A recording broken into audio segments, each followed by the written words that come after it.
Hi again. Today we're going to continue reading Peak, starting with chapter 22. As a quick recap from last time, when chapter 20 started, Captain Shek was looking for Sunjo in the porter camp and a base camp, and he didn't find him because they told him that he had left the mountain.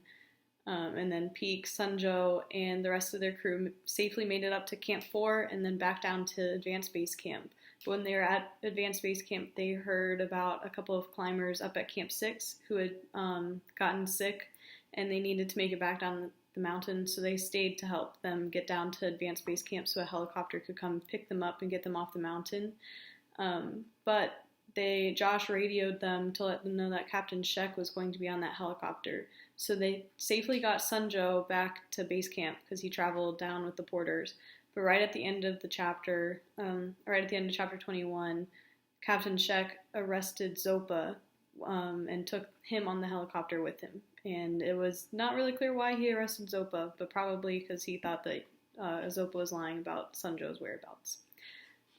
But let's start with chapter 22. Chapter 22, Family History. The next day I expected to see Sunjo at one of the intermediate camps, but he wasn't hiding out in either one. This meant that they had figured out a way to get him down to the porter camp, or else Captain Shek had gotten his hands on him. Whatever his fate, I didn't have a lot of time to worry about it because our trip down to base camp was a nightmare. Once again, the weather had warmed up, turning some of the glacial rivers into raging torrents.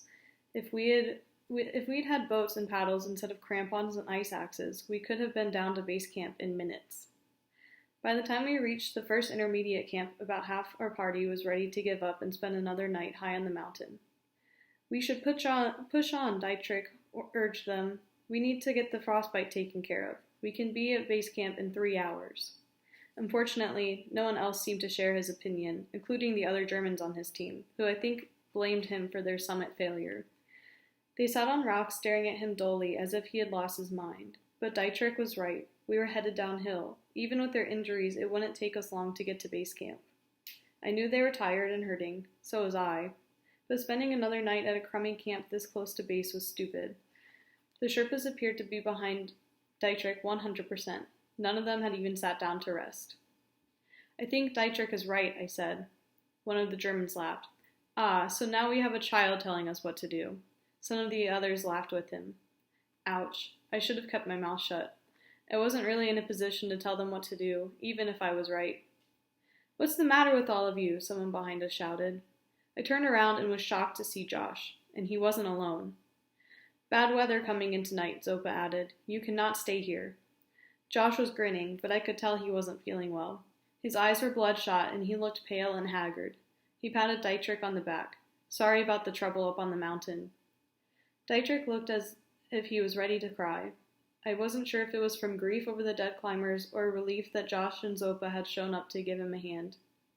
Josh walked over to the sitting climbers. If we leave right now, we should be able to get down before dark. We have a team of doctors waiting to treat you. Hot food. Get up. Let's go. No one was laughing at Joshua Wood. I remembered what my mother said about there being no one better than Josh when you are at the end of your rope. He was obviously sick, but here he was encouraging climbers who weren't even members of his own expedition. Slowly, one by one, they started getting to their feet. Zopa took the lead with Dietrich. Josh and I followed behind. How's Camp 4? He asked tiredly. Any problems? It was hard, but not as bad as I thought it would be. My ribs hurt from trying to get enough air. No worries, everyone goes through it. Zopa says you're ready for the summit. It was one thing for Zopa to give me some words of encouragement after a hard climb. It was another thing for him to tell Josh that I was ready to summit. I didn't know what to say. At that point, the summit seemed like too big of a subject to tackle and maybe even bad luck to talk about. I think Josh knew how I felt, maybe better than I did, because he didn't say any more about it. The squirt of paranoia from a few days before seemed to have evaporated. What happened with Zopa and Captain Shek? I asked. A mini revolution. As soon as the porters and Sherpas heard about Zopa's arrest, they all gathered around Shek's headquarters to hold a silent vigil. They were there when the chopper landed. Shek tried to disperse them, but they wouldn't budge. He hauled Zopa into the building, hoping to outweight them, but that didn't work. They'd still be there if he hadn't cut Zopa loose. He had no choice but to let him go. And Sunjo? That's the best part. Shek pulled all the soldiers back to headquarters, which made it easy to sneak Sunjo back into the porter camp. If he hadn't detained Zopa, I'm not sure how we would have gotten Sunjo off the mountain. He might have had to stay at one of the intermediate camps until he tried for the summit.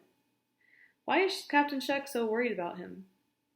I think he knows more about what we're trying to do than he's saying. How do you find out? Josh shrugged. It's hard to keep a secret up here, even if everyone keeps their mouths shut. Speaking of which, he slowed down. Your mom called. The grin was gone. His easygoing mood had completely changed. Why did you write her? He asked. Because she wrote to me, I said, a little more belligerently than I intended. I guess my mood had changed too. Josh looked confused. I knew that one day I'd have this conversation with him, but I didn't think it would be at 20,000 feet with him sick and me so tired I could barely lift my feet. But I guess there is no ideal time or place for something like this. I thought we had an agreement, he said. I thought we were going to let me handle your mother. There was no agreement, I said, and I didn't think anyone could handle my mother. We glared at each other. The least you could have done, he said, was tell me that you wrote her so I wasn't so blindsided. The least you could have done is to write me back.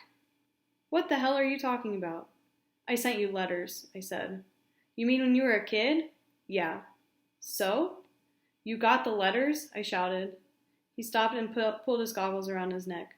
Yeah, I got your letters. What does that have to do with telling your mother about Everest? Everything, I said. He didn't get it, and he didn't seem to care. Well, she's royally pissed off, he said. It was all I could do to stop her from flying over here and yanking you off the mountain. At least I think I stopped her. She wants you to call her as soon as you get to base camp. Fine, I said. She insisted that I take you to the top myself, which screws up everything. I'm either going to have to go with you and Sunjo, or you'll have to join my team, which means there will be a long delay in your summit attempt because it looks like we'll be the last team to go. I'm in no shape to climb, and neither is anyone else on the team. Lucky you have a backup in Sunjo, I said. Either way, you'll get the youngest climber in the world to the summit. Is that what this is about? He asked. You're mad because it's not just about you anymore? It was never about me, I said. It's always been about you. I walked away from him, past the injured climbers, past Dietrich, past Zopa, arriving back at base camp a half hour before any of them. I barged into HQ, grabbed the sat phone, and punched in the number as I stomped over to my tent. Mom answered on the first ring. Peek! I got a little choked up when I heard her voice, and it was a second or two before I could respond. Hi, Mom. Silence. That went on so long, I thought I'd lost the connection. You should have told me, she finally said. I was tempted to say that I had told her in the moleskin, but I knew that wouldn't fly. Sorry, I said. That didn't sound very sincere, but I'll accept it. How'd you do at Camp 4? She asked quietly. I was shocked at how calm she was. It was hard, I answered, but I'm good. Your ribs are okay? A little sore, but yeah, they're fine. You're not mad? Furious. That was more like it, but she didn't sound furious.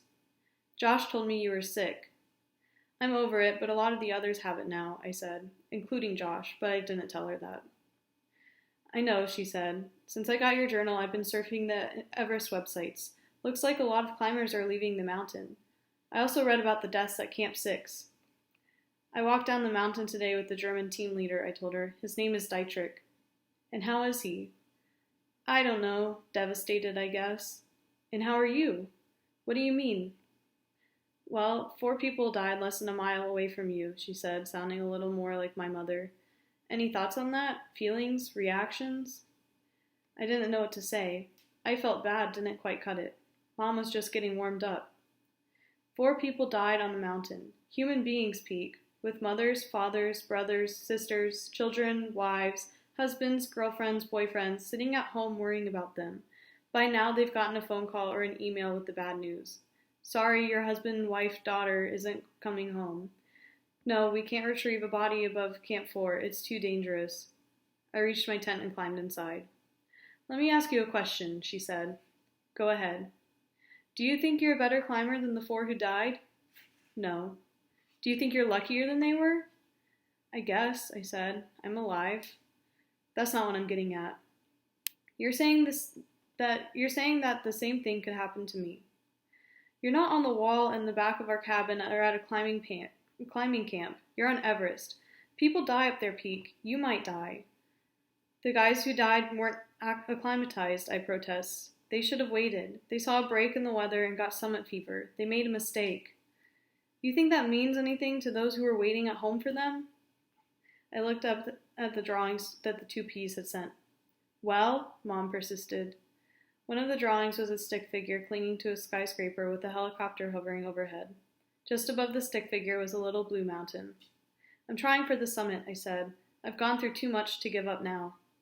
This was followed by a longer silence than the first. I wish you wouldn't do it, Peak, but I'm not surprised by the decision. I know what I would have said to my mother if I were on Everest getting ready for the climb of my life. She rarely talked about her parents. They still lived in Nebraska, and I had only met them twice. It wasn't much fun either time. They didn't approve of Mom, me, Josh, Rolf, or even the 2Ps. Mom had left home right after high school and never lived there again. I'll be careful, I said. No one climbs a mountain thinking they're not coming back down. How are the 2Ps? I asked. You're changing the subject. Yeah. Mom sighed. Hang on a minute. About 30 seconds later, the sat phone earpiece was filled with a pair of screaming, giggling 6-year-olds. Where are you? When are you coming home? I miss you. No, I miss you. Did you get our letters? Mommy was mad at you. Are you coming home for our birthday? This went on for a while, and I just listened with a big, stupid grin on my face. Until I heard them, I hadn't realized how much I missed them. Mom finally took the phone away from them. Okay, she said. You have to let Peak answer your questions. I'm going to put him on speakerphone. You two are going to sit there quietly. If you make one sound, the phone call's over. I heard a click. I miss you too, I said. I'm on a big mountain called Everest, in a country called Tibet. I have your drawing hanging up in my tent. I'm looking at it right now. I'm not sure if I'm going to be there for our birthday or not. I have to get to the top of the mountain first. Can I ask, Mommy? Patricia asked. Yes, but only one question. Then Paula can ask a question. Then you both need to go back to the kitchen and finish breakfast or you'll be late for school. But... No, Mom cut her off. One question each, then back to breakfast. Do we have a deal? The twins reluctantly agreed. Did you get our other letter? Patricia asked. The heavy one? Not yet, I said, but I'm sure it's on its way. The mail is very slow where I am. My turn, Paula said. Mommy gave your black diary to Mr. Vincent. I hope he likes it, I said. He's funny, Paula said. Okay, that's it, Mom said. But I didn't ask a question, Paula complained. We had a deal. Both of you go back to the kitchen. There was some grumbling and whining, but the 2Ps obeyed. What time is it there? A little after 8 in the morning. I hadn't even thought about what time it was. Mom had probably been waiting all night for my call. How's Rolf? He's out of town on a business trip. He'll be back tonight, and he's going to be upset that he missed your call. Mom sighed. Peak, I gave it my best shot to try to talk you out of trying for the summit.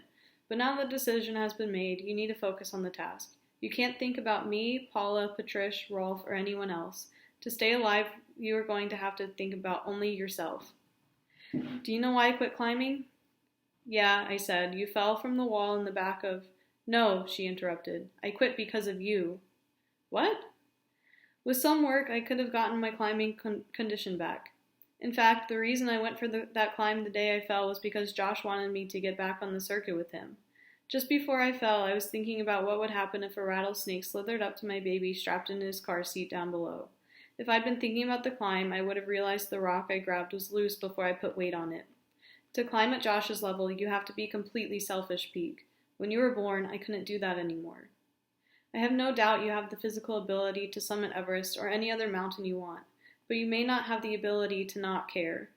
For the next few weeks, you have to harden yourself inside. Your guts and heart need to be stone cold. I didn't do a lot of high altitude when I was climbing, but I did enough to know that the thin air messes with your brain. You need to forget about everything else and concentrate on the climb. You have enough experience to know when it's over, and when it's over, don't take another step higher. If you do, it could be over for good. Turn around. There's no shame in it. Live to climb another day. And when you come back down, I hope that good and caring heart of yours thaws. It's the most important muscle you have. I love you, Peak. And with this, she cut the connection. I don't know how long I lay there thinking about what she said, but I can tell you there were plenty of tears. As the blue light shone through the tent faded as the blue light through the tent faded to dark, I was still lying there when the flap opened. It was Josh. You have the sat phone? I sat up. Yeah, sorry, I should have brought it back. I gave it to him. So you talked to your mom? Yes. One thing we need to get straight, he said. Getting Sunjo to the top is not a backup plan. I'm giving him a shot because I owe him and Zopa. What do you mean? 2 years ago, Kitar saved my life. Sunjo's father? Up on K2. You're the climber who survived. We'd been snowed in for 3 days. No food, no O's, no hope of survival. I watched my climbing party die one by one until I was the only one left. I should have been next, but Kitar came up the mountain through the worst blizzard I've ever seen. He came alone. None of the other Sherpas would have come with him.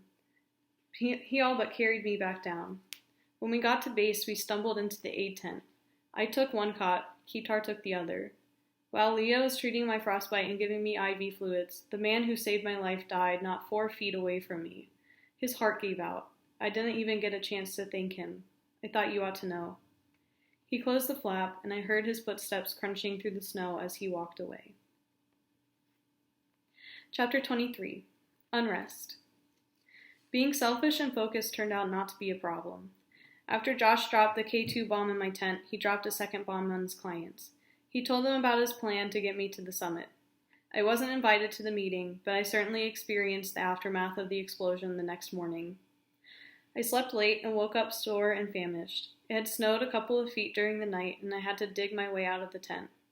When I finally got to my feet and looked around, I was surprised how much the camp had emptied out. I guess I was so upset the day before I hadn't noticed. Most of the big commercial operations were still in place, but it looked like at least a third of the smaller expeditions had pulled up stakes. I glanced up at Captain Sheck's compound and was tempted to give him a wave, but decided not to. I didn't have time for juvenile antics. I had to stay focused and disciplined if I wanted to get to the summit. Besides, I was starving and the delicious white smoke billowing from the mess tent's chimney was calling to me. Inside was food, warmth, and conversation, but I was a little worried about the conversation part. I didn't want to get too close to anyone and catch the bug that was threatening everyone's climb. I needn't have worried about the conversation part, because as soon as I stepped inside, all conversation ceased. The only sound was the hiss of the gas burner and the clatter of the lid on the boiling noodle pot. There were 10 people inside the tent, and they were all staring at me. None of them were smiling. I would have turned around and left if I wasn't so hungry. Speak of the devil, the cowboy from Abilene drawled. He looked like he had lost 20 pounds since the last time I saw him. In fact, all the climbers looked like they had dropped weight. None of them were eating.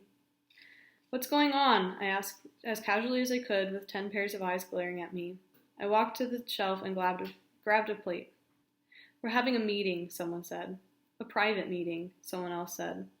That was obvious. There wasn't a single person from HQ there. No cook, no film crew, no Sherpas. I'm just getting something to eat, I said. It'll only take a minute and I'll get out of your way. Well, the cowboy said, while we got you here, maybe you can fill us in on when you found out your daddy was planning to put you on the top of the mountain. What goes around comes around. Now I knew how Sunjo must have felt the week before. I scooped a pile of noodles onto my plate, but my appetite was quickly going away. Not until I got over here, I hedged, then put a forkful of noodles into my mouth, hoping I wouldn't have to answer any more questions on my way out the door with my plate. Of course, you realize the noodles you're eating, the plate they're on, and maybe even the parka you're wearing were paid for by the people sitting in this mess tent. This was an exaggeration, but he had a point, so I set my plate on the table and walked out, hoping that one of them would call me back in and say they were kidding. No one did. The HQ tent was less hostile, but not much cheerier. Josh, Thaddeus, Leah, and the others seemed to be having a meeting of their own. I was just over at the mess tent, I said. How's their mood? Thaddeus asked. Ugly. They'll get over it, Josh said. It's been a rough climbing season, what with the weather and everyone getting sick. I've seen it all before. As soon as we get a couple people to the top, everything will be fine. No one else in the room seemed to share his optimism, least of all Thaddeus, who said he thought that the climbers would sue peak experience and would probably win. Did you tell them about Sunjo? I asked. No, Josh said. That would have sent them over the edge.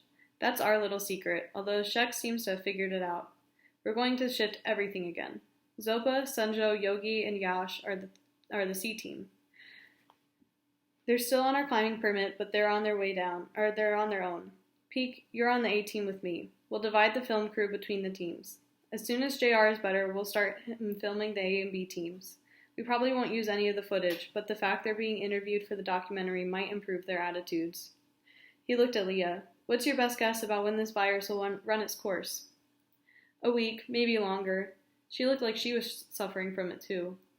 The bigger problem is the after effects. Because we can't exercise and can't keep food down, we're losing our conditioning. Even under ideal circumstances, it will be difficult for any of us to summit. There's nothing we can do about that, Josh said. We'll either make it or we won't, and that's no different than any other year. The tent flap opened and the Texan stepped inside. Glad you're all here, he said. We've been talking and we thought you'd like to know that none of us are climbing with the boy. We didn't spend our money, time, and effort to get a kid up to the summit. He looked at me. It's nothing personal, son. I think you landed right in the middle of this mess just like we did. Thanks for telling me, Josh said, but I decide who goes to the summit and who's on what team. The Texan gave him a hard smile. Well, Josh, you're the boss, but if you decide we have to climb with your boy, then we're not climbing at all. We'll head home and y'all will have to deal with our lawyers. Well, y'all might as well pack up and leave today, Josh said angrily. 2 or 3 years from now, you might win your case and maybe even get some of your money back, but none of you will have made it to the top of the world. If the Texan had a 6-shooter strapped around his waist, I think he would have drawn it. Instead, he glared at Josh for a moment, then stomped out of the tent. He's bluffing, Josh said confidently. Thaddeus didn't look nearly as confident, nor did anyone else. In keeping with my mother's suggestion about being selfish, I did not step forward and offer to give up my spot. I might have, if I thought Josh would refuse my selfless sacrifice for the team, but I wasn't sure what he would do. The argument we'd had from the day before was far from resolved, and nobody had mentioned it, but the delay from my team change meant that there was a good chance I wouldn't get to the summit before my 15th birthday. Both Josh and Thaddeus had to have figured this out. The bottom line was that if Sunjo made it up to the top, they didn't need me. The next couple days, I kept a low profile, which wasn't hard since no one wanted anything to do with me. Josh's clients didn't pack up and leave, but they didn't back off either. I think they were sticking around to see if Josh would back off. There were no more complaints about my eating their food in the mess tent, but the silent treatment and resentful glares continued. Instead of getting enmeshed in the mountain madness, I went climbing. One thing Camp 4 had taught me was that I needed to hone my ice climbing techniques. I think one of the reasons I had had such a difficult time climbing to the col was my clumsy crampon moves. I hadn't done a lot of ice climbing. Efficiency saves energy, and energy is as elusive as the air the higher you go. I found an ice wall about half a mile outside camp and spent hours every day trying different routes to the top. I slipped, fell, and scraped myself, but I got a little better with each climb. At night, I stayed in my tent writing in my second moleskin and tried to visualize my final assault on the summit. I even went so far as to make a special prayer flag. I took one of the yellow flags and carefully drew a mountain on it with a blue Sharpie. I hung it inside my tent, staring at it for hours. On top of the summit is a pole buried in the ice with the metal wire hanging from it with dozens of prayer flags beaten by the winds. Over and over again, I imagined myself struggling up to that pole and tagging Everest. Captain Shek was still looking for Sunjo. Every morning when I headed to the wall, he had a soldier follow me. I guess he thought my practice climbs were a ruse to meet secretly with the mystery boy.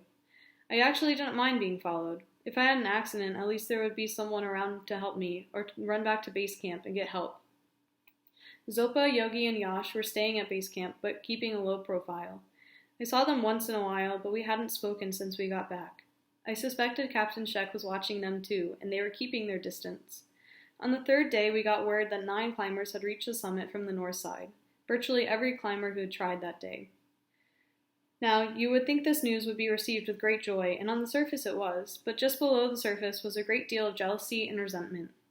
If we hadn't gotten sick, if Josh hadn't abandoned us on the trip to the mountain, if he hadn't brought his son to Everest, that could have been us. We could be headed home in a few days. There may not be another window. And other complaints were whispered just loud enough for me to hear in the mess tent that evening during dinner. The carping was interrupted by the appearance of Josh and Thaddeus along with the film crew. I hadn't seen any of them in the mess tent since I returned from Camp 4. Like the other climbers, JR, Jack, and Will had lost weight and still looked a little weak, but better than they had on the way down. If your health continues to improve, Josh began, and the weather is good, I hope to start the teams up to the summit in a week to 10 days. Tomorrow morning we'll start filming interviews with you for the documentary, JR added. The teams were not impressed by either announcement. You still planning to put your son on the top? The Texan asked. Yes, Josh said. Are you still planning to quit if I do? If he goes, we leave. That's the deal. He didn't look like he was bluffing, nor did the others. These were not professional climbers. They were all successful business people and very used to getting their way. Suit yourselves, Josh said with a sad grin. I had a bad feeling that Josh was the one bluffing, not them. He was going to blink first, and if he didn't, Thaddeus would blink for him. That's the end of chapter 23. We'll begin the next video with chapter 24.